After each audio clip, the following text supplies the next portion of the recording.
Welcome back to the Woodstock Trader. Today we're going to talk about my 5 all-time favorite pocket knives. I have a pretty good collection of pocket knives. I've been collecting a lot of years. I have a fairly large collection of Spydercos, uh, several Benchmades, Zero Tolerance, DPX. We could go on and on. A lot of the medium to high quality knives. I don't collect most of the inexpensive knives that are made in China just because they don't hold up. And I do use these knives, so I find that they don't last, they break, they continually need to be sharpened. For whatever reasons, I don't keep them. So I want to talk about my favorite 5. We have some runners up, and we're going to talk about them first. First up in our runner-ups of my favorite 5 is the Benchmade Mini Barrage. This was probably my first purchase of a Benchmade knife, and I liked it, one, because of the size, and I was fascinated with this thing they called the access lock system. Fast deployment. You could deploy it by thumb studs or pushing or depressing the access lock, firm lockup, the contoured scales. The Benchmade makes excellent pocket clips, by the way. Everything about this was a great knife. It still is a great knife. Why isn't it in my top 5? Because when I bought this, I was not aware of how hard it was to sharpen combo knives or combo blades. And I'm talking about a straight edge, serrated combination. Oh my God. This blade is actually not the original blade. I messed this up so badly, I sent it back to Benchmade for sharpening, and they've got a lifetime sharpening on a lot of their knives. And you know what they did for me? They replaced the whole blade. They said, we can't fix this crap. You messed it up. They replaced the blade and sent it back to me. Didn't cost me a dime other than shipping. Definitely a runner-up, and if it didn't have the serrations, it would be in the top 5. All right, without any more ado, we're going to go into my 5 favorite knives of all time, or what I've collected naturally, and in no particular order. We're going to start out with the Calypso 3 by Spyderco. Naturally, it's discontinued. Also known as the Cali 3. This was a 3-inch version of their Calypso series. And as you can see, it's got carbon fiber scales. It's got a very cute, almost disappearing pocket clip. These wire pocket clips that several of the Spydercos like to use. And it's a backlock knife.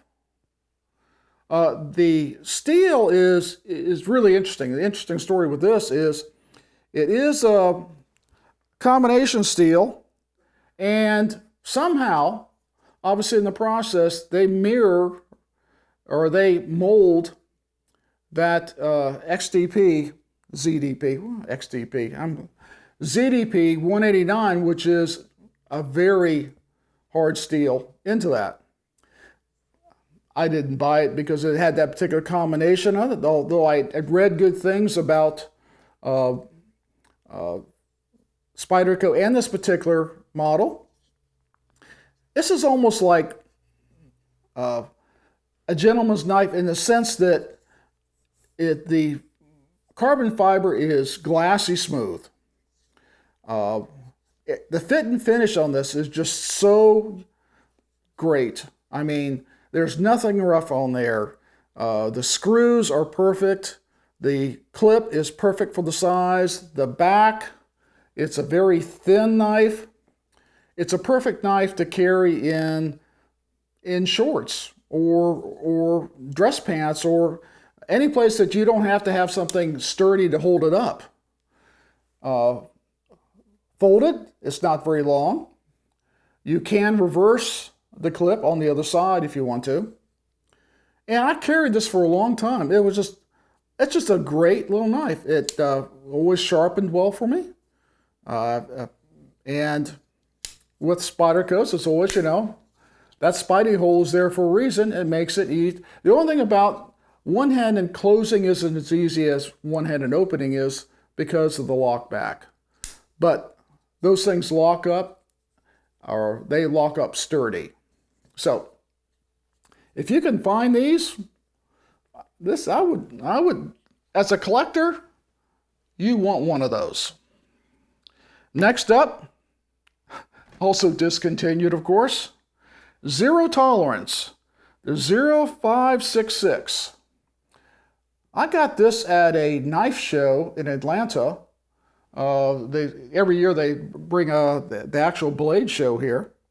And now those scales, that carbon fiber scale is aftermarket. It originally had G10 scales that I thought were just very plain and too rough. And this carbon fiber is just outstanding looking. And the guy I bought it from, I couldn't even tell you who he was now, was making for this specific knife. Now, why is this in my top 5? I don't carry it much anymore. It is a heavy knife. Zero tolerance knives are beefy knives. It is a frame lock. It does have a deep seating clip. It is a flipper, an assisted opening flipper. One of the best things about it, Elmax steel. I am a big fan of Elmax steel. I reprofiled this knife after messing it up once, and ever since I've been able to keep the edge just razor sharp on this thing. When I want a heavy duty knife, if I'm going out, obviously wearing jeans, because this thing would pull down your pants, because it is heavy. I forget how many ounces it is, but it's heavy. So, Zero Tolerance 0566 flipper.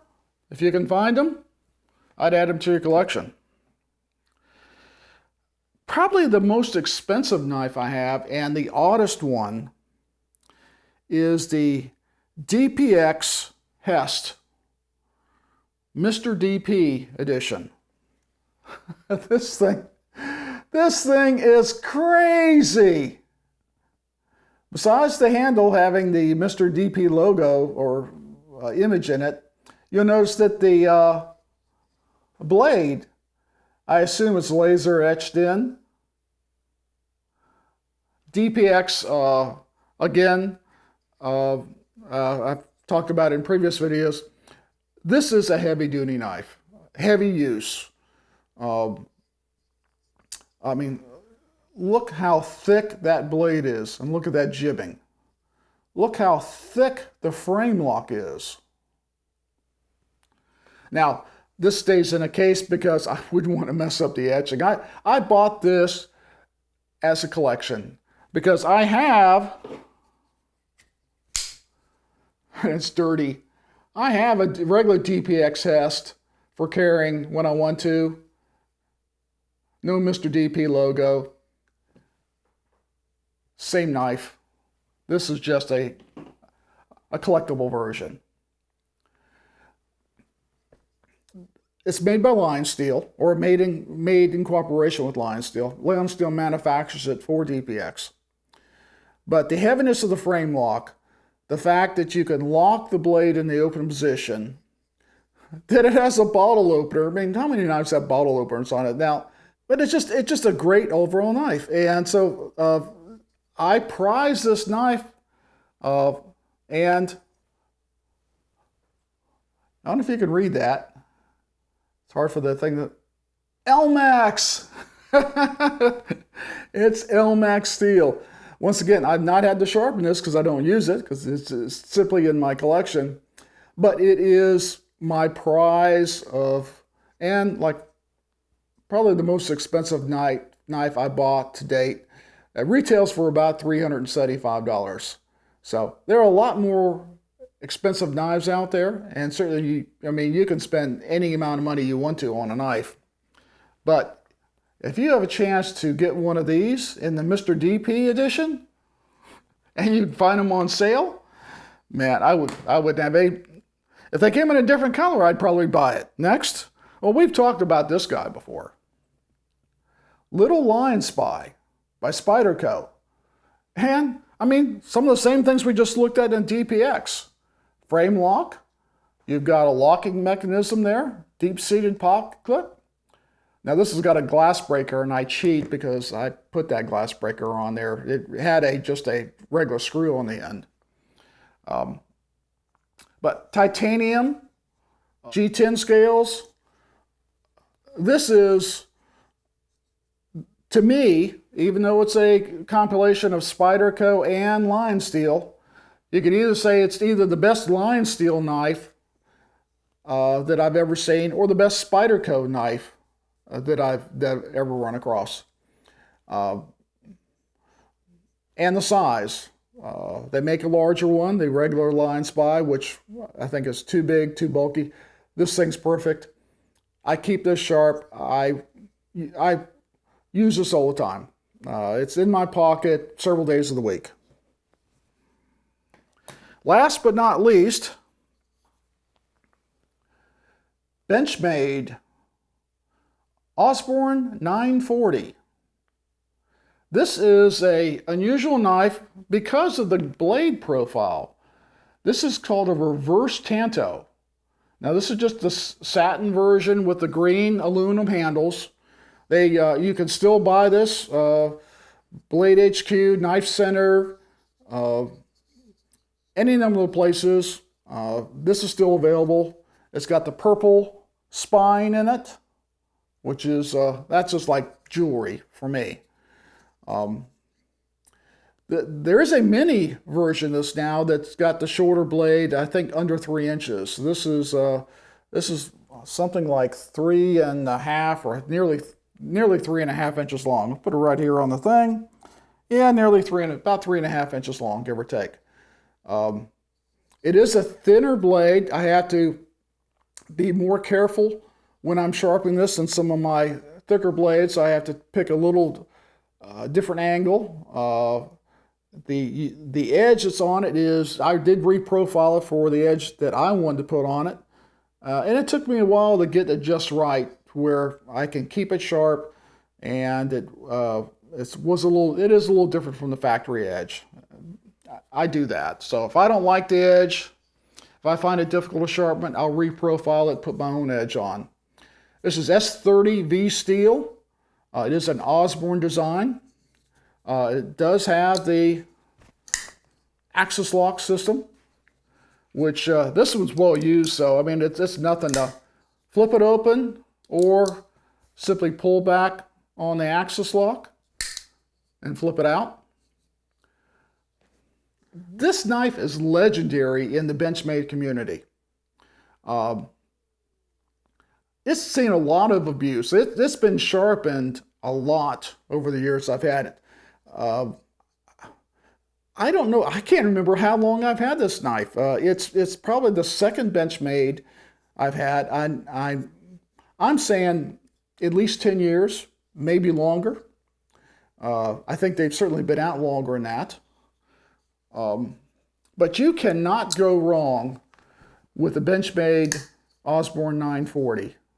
So, out of the 5, which one do you think would be, now and that's hard to say, out of the 5, which one would be my favorite? You go like, oh, that Calypso, that spent a lot of time in the early years in my pocket. Man, that's close. This one, I like this one so much, I got my initials on it. Yeah, this is my favorite zero tolerance knife of all time. A DPX, well, this thing is a monster. I have never had a knife that was this beefy. Now, well, I got the black version, so actually I do. But this thing just fascinates the crap out of me. I don't keep it in my pocket a lot, but I do carry it occasionally. And of course, you know, I go on and on about the little Lion Spy. That thing is just a fabulous design. One of the best designs of any knife of any time. But when it comes down to it, bam, the 940. My favorite knife of all knives, the King of the Hill. The one when I don't feel like carrying anything else, I go to, just like, what am I going to carry today? Put the 940. I wear the crap out of it. It still cuts like butter. This is a fabulous knife. So, this would be the VP. This would be the Prez. Well, I hope you enjoyed our little side video into my favorite 5 knives of all time. I'm going to start a series of reviewing some of the knives I have and some of the new products coming out. It's going to be different from other reviewers. I'm not going to be, you know, balls to the wall about the specs. I'm simply going to tell you what I like about them, why they work well, and whether I think they're a good value. And that's really the bottom line. Are they a good value? Because you can spend any kind of money you want on knives. No sense buying knives that aren't a good value. And that's one of the things we're going to talk about, get in depth with these future reviews. See you next time.